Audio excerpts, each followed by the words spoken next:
안녕하세요. 네. 벌써 6월이 되었어요. 코로나 때문에 세월이 안 가는 것 같은데 또 코로나 때문에 세월이 참 빨리 가는 것 같아요. 집에 있다 막 일주일 있다 나오고 이러니까. 지난 시간에 행복특강을 꼭 들으려고 하셨는데 안 하는 줄 알고 나가신 분들을 위해서 오늘은 음성 녹음한 것을 이따 봉사단방에 올리도록 하겠습니다. 그래서 들어야 되겠다 하시는 분은 1.3배속 정도로 들으시면 좋겠습니다. 이런 좋은 말씀을 저만 알고 있는 게 좀 아깝다는 생각이 들어서 전달해 드리고 싶다 이런 마음으로 행복특강을 시작했는데 오늘로 벌써 36강이에요. 그래서 여러분들이 이렇게 즐겁게 들어주시니까 더욱 힘이 납니다. 살아가시는데 조금이라도 도움이 되셨으면 좋겠습니다. 지난 시간에는 안다병과 지행득에 대한 이야기를 나누었어요. 사실 스마트폰 명강사님들은 안다병은 없으실 것 같아요. 제가 공부해보니까 오히려 모른다병과 나만 모른다 이런 병이 증세가 더 심하지 않을까 이런 생각도 들었습니다. 저만 그런가요? 네, 안다병의 진짜 의미는 항상 새로운 마음으로 처음 배우는 마음으로 지금 들어오는 지식을, 지금 들어오는 것들을 받아들여라 하는 것입니다. 그것이 잘 되면, 잘 안 되면 지행득으로 자신을 다시 한번 돌아보고 겸손함으로 그 속에 들어있는 참 뜻을 받아들일 줄 아는 인품이 되어서 나날을 성숙하고 행복하게 살아가시라 하는 말씀이었습니다. 안다병의 퇴치와 지행득의 사유를 통해서 그리고 그것을 받아들임으로써 보다 즐거운 나날이 되시기를 바랍니다. 오늘 여러분과 함께 공부해 볼 것은 인생과 욕구입니다. 무슨 이야기가 전개될 것 같으세요? 기대되시죠? 먼저 인생이 무엇이냐 하고 묻는다면 어떻게 답하시겠습니까? 그 답을 내려고 할 때 필히 거쳐야 하는 것이 바로 욕구입니다. 인생을 말하기 전에 사람의 욕구부터 이해를 해야 되거든요. 왜냐하면 인생이라고 하는 것은 결국은 욕구를 실현해 가는 과정이다. 이렇게 말할 수 있거든요. 욕구의 성취, 욕구의 실현 과정이 인생이기 때문에 욕구에 대한 이해가 먼저 필요하다는 것입니다. 심리학 분야에서는 욕구에 대해서 대단히 많은 연구들을 해왔습니다. 그래서 우리는 매슬로우의 욕구 위계설을 많이 들어보셨죠? 그 욕구 위계설이 100% 완성된 이론은 아닐 것이나 그것은 상당히 유익하고 우리에게 도움이 되는 이론입니다. 그래서 강의를 할 때 많은 강사님들께서 매슬로우의 욕구 위계설을 활용하게 되시죠. 매슬로우님은 1908년에 태어나셔서 1970년 63세에 돌아가셨어요. 매슬로우처럼 훌륭한 업적을 남기신 분이 63세에 돌아가셨다니까 아깝고 아쉬운 마음이 들기도 하면서 야, 우리들은 매슬로우님보다 조금 늦게 아주 좋은 때에 태어나서 참 건강하게 장수하는구나 하는 생각도 듭니다. 어쨌건 우리는 매슬로우님에게 많이 감사해야겠죠. 오늘 이 시간에 우리들은 첫 번째로 욕구가 인생에서 얼마나 중요한가, 아주 중요하다 하는 것을 확실히 손에 쥐어야겠고, 두 번째는 매슬로우의 욕구 위계론에 대해서 조금이라도 이해를 한 다음에 세 번째는 욕구 차원에서 우리가 어찌하며 살아가야 하느냐 하는 것을 살펴보도록 하겠습니다. 욕구가 배제된 인생은 사실은 돌멩이나 풀포기와 비슷해요. 사람이 사람인 점과 동물이 동물인 점은 욕구 때문에 드러나거든요. 그래서 이 욕구는 선악의 문제가 아닙니다. 욕구란 우리 속에서 어떤 동기 유발이 되는 에너지인 것이지요. 그래서 욕구는 선이다 악이다 할 수 있는 문제가 아니고 그냥 인간 존재의 속성의 하나일 뿐이다. 그 욕구에는 다양한 측면들이 있겠는데 매슬로우께서는 5단계로 이야기를 해주셨어요. 그런데 그 5단계 욕구는 크게 둘로 나눌 수가 있습니다.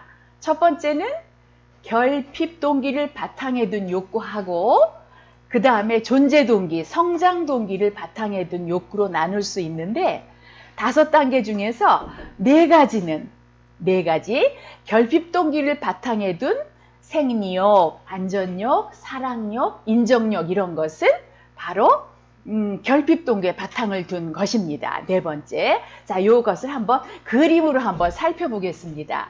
그림으로 보면 아래서부터 이제 우리의 아주 본능이겠죠. 그래서 생리적 욕구, 안전 욕구, 소속과 애정 욕구. 그런데 소속과 애정이라는 건 사실은 3글자로 사랑욕이라고 할 수 있습니다. 그리고 존중이라는 것은 인정욕이라고도 할 수 있지요. 이렇게 해서 결핍 욕구 4가지가 하위 욕구인데, 그것이 이제 충족이 되면 상위 욕구로 가게 되는 것이죠. 그것이 바로 자아실현 욕구입니다. 나를 좀 더 성장시키고 더 나은 인간으로 살다 가고 싶다. 그런 이야기죠. 시간이 많으면 이거 가지고도 1시간을 이야기할 수 있으나 가면서 조금씩 살펴보겠습니다. 결핍 동기를 바탕에 둔 욕구, 매슬로우께서는 생리욕을 1번에 두셨어요. 생리욕이 해결되지 않으면 안전욕구가 발동할 수 없고, 안전욕구가 해소되지 않으면 사랑욕, 인정욕 이런 거 아무 생각이 없다는 거죠. 이런 것도 발동되지 않는다. 그러나 뭐 이것이 절대적인 것은 아니고 대체로 그렇다라고 이해를 하시면 되겠습니다. 그런데 생리욕, 안전욕, 사랑욕, 인정욕 이것을 가만히 살펴보면 아주 흥미로워요. 생리욕의 예를 들어본다면 지금 내가 배가 몹시 고파. 배가 고플 때는 다른 거에 신경 쓸 겨를이 있어요? 없어요? 없어요. 오직 어떻게 하면 이 배고픈 것을 해결하느냐. 그래서 이거 아니면 다른 걸 해결 못한다는 거죠. 이걸 해결하지 않으면. 그래서 우리말에 금강산도 식후경이다. 이런 얘기가 있죠. 아무리 금강산 구경이 좋아도 내가 한 3일 굶었어요. 그러면 이 결핍 욕구가 해결되지 않고는 금강산에 가고 싶은 마음이 하나도 일어날 수 없다는 것이죠. 그래서 생리욕을 1번으로 놓고 간 데는 아주 일리가 있는 것 같아요. 그리고 이제 생리욕은 지금 당장의 고통스러움을 해결하는 것, 지금 당장 해결하지 않으면 안 되는 것을 말하는 겁니다. 이제 2번째는 안전욕이죠. 이 안전욕은 미래에 대한 불안을 해소하자는 것이에요. 내가 당장 지금 잠잘 곳이 없어. 비바람을 피할 곳이 없어. 그런 상태에서는 우리가 행복할 수도 없고 그 다음에 뭐를 해야 되겠다라는 생각을 할 수도 없는 거죠. 그래서 우리가 그렇게 집착만을 하는데 집착을 하는지도 모르겠습니다. 안전욕이 충족되어야만 그 다음 단계인 사회적 욕구가 생기는 거예요. 물론 매슬로우 이론에서는 사회적인 욕구를 인정욕과 구별했습니다마는 사랑욕이나 인정욕은 모두 다 사회적인 욕구이다. 인간관계에서 일어날 수 있는 욕구거든요. 자, 그러면 생리적인 욕구가 해결되었고 안전욕구도 해결되었어요. 비바람을 걱정하지 않아도 되고 누군가가 나를 해칠 것이라는 그런 생각이 없어도 된다. 그런 불안 상태가 다 해결되고 나면 이때 돼서야 비로소 내가 옆을 이렇게 돌아보고 주변에 눈을 돌리게 된다는 거죠. 그러면서 사람들로부터 좀 나한테 좀 애정 좀 보내줘봐. 그래서 애정 어린 보살핌을 받고 싶어 하는 것, 이게 바로 사랑의 욕구가 되겠습니다. 사랑은 사람을 변화시키는 힘이 있죠. 사랑은 자기 희생을 하는 위대한 힘도 가지고 있습니다. 그리고 사랑은 서로를 살리는 힘도 있습니다. 이렇게 사랑 욕구가 충족되면 그 다음 단계인 인정욕이 발동되는데, 인정욕이라는 것은 명예, 인정, 존경식 받고 싶어하는 욕구, 이런 거를 말하죠. 주로 여자들은 사랑욕에 거의 만족하고 남자들은 대개가 다 인정욕이 좀 충족되어야 그 다음 일을 할 수가 있겠죠.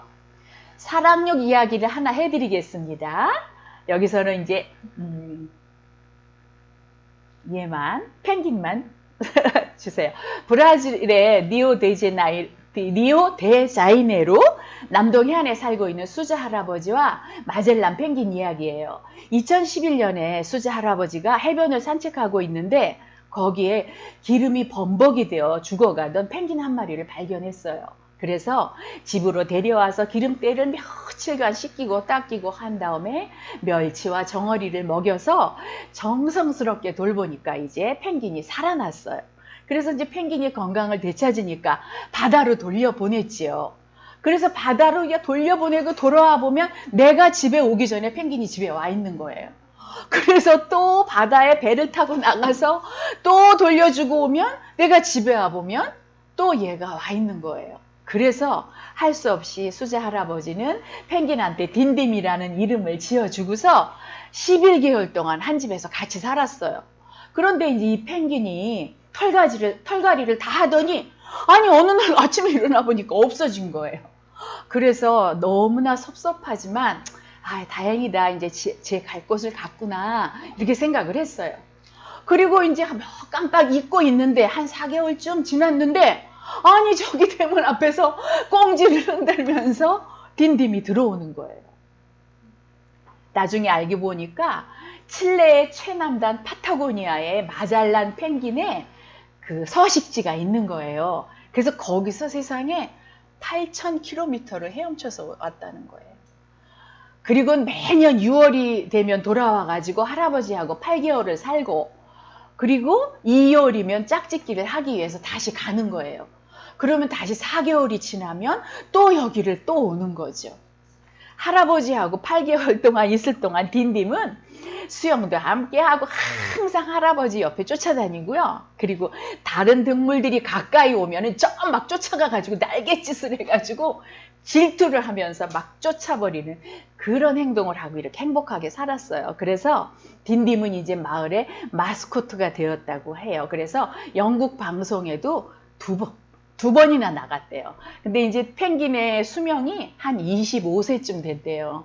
그러니까 지금은 어떤지 모르겠는데 지금도 살아있을 것 같아요.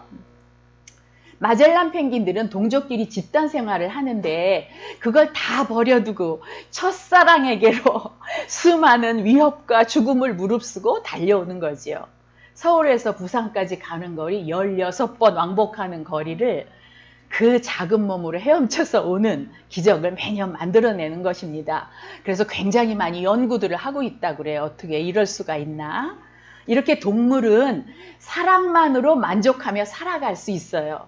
그런데 사람은 사랑이 다 충족되면 어때요? 그것만으로 만족을 못 하잖아요. 그래서 사람은 사랑력이 어느 정도 충족되고 나면 그 다음에는 인정욕이라고 하는 것을 원하게 되는 거죠. 나는 이제 사랑으로 충만하니까 사회적으로 좀 뭔가를 해보자. 여러분들 다 그래서 여기 오신 거잖아요. 네. 나도 쓸모 있어. 그래? 너는 하면 될 것 같아. 하는 가능성을 인정받고 싶어 하는 것. 이것이 인정욕입니다. 그리고 이제 이것이 해결되어야지만 그 다음 차원으로 인간이라는 것의 차원으로 넘어갈 수 있다는 것이지요. 이렇게 사랑욕, 인정욕이라는 결핍 욕구까지 다 해결되고 나야 그때서 이제 자아실현욕이 발동합니다. 한번 보여주세요. 이렇게 존재 동기가 되는 거죠. 이제 내가 인간으로서 존재 이렇게 발동을 하게 됩니다. 이제 결핍은 다 해결됐으니 내가 뭘 해야 되지? 하며 해야 하는 일 쪽으로 관심이 가는 것이 자아실현욕입니다. 내 주변을 보니까 사람들이 헐벗고 있어요. 그런데 내가 힘들 때는 그게 안 보여요. 근데 이제 내가 다 모든 걸 욕구가 다 결핍 욕구가 해결되니까 그게 보이는 거죠. 그래서 내가 저 헐벗는 사람들에게 어떤 도움을 줄 수 있을까? 그래서 그때 내가 자비의 마음, 구현의 마음이 일어나는 겁니다. 또 나만이 구현해낼 수 있는 거, 어떤 미션을 내가 궁리해가지고 내가 꼭 이거를 이루어내야겠다. 미국에 지금 그런 사람 있죠. 화성에 막 그렇게. 그래서 그것으로 세상을 위해 어떤 도움이 되는 삶을 살아가고 싶은 욕구를 실현하게 되는 것입니다. 이 자아실현력이 발동되면 사람으로 태어나서 궁극적으로 내가 해야 할 일을 하게 되는 것입니다. 주로 이제 이걸 많이 하시는 분들이 성직자들이 이제 거의 대부분이 좀 그런 게 있지요. 그러나 우리들도 그렇게 가까이 가도록 아주 많이 노력을 하고 있죠. 자, 사람으로 태어났으면 세상을 사람답게 살다 가자. 이래야 내가 의미 있고 보람이 더 큰 거 아니야? 이런 생각을 하게 된다는 거죠. 그런데 이제 많은 사람들이 자아실현욕이라는 건 생각도 못하고 결핍 욕구도 다 채우지 못하고 세상을 떠나는 많은 사람들이 있죠. 근데 대한민국에 태어난 우리들은 그런 거 이미 다 됐고 여러분들은 자아실현만 하시면 될 것 같아요. 그러면 자아실현 욕구가 발동되려면 그에 앞서 사회적인 욕구가 해결되어야 한다고 했어요. 그래서 우리들의 자아실현을 위해서 또 세상 사람들의 자아실현을 위해서 우리들이 해야 할 일이 있어요.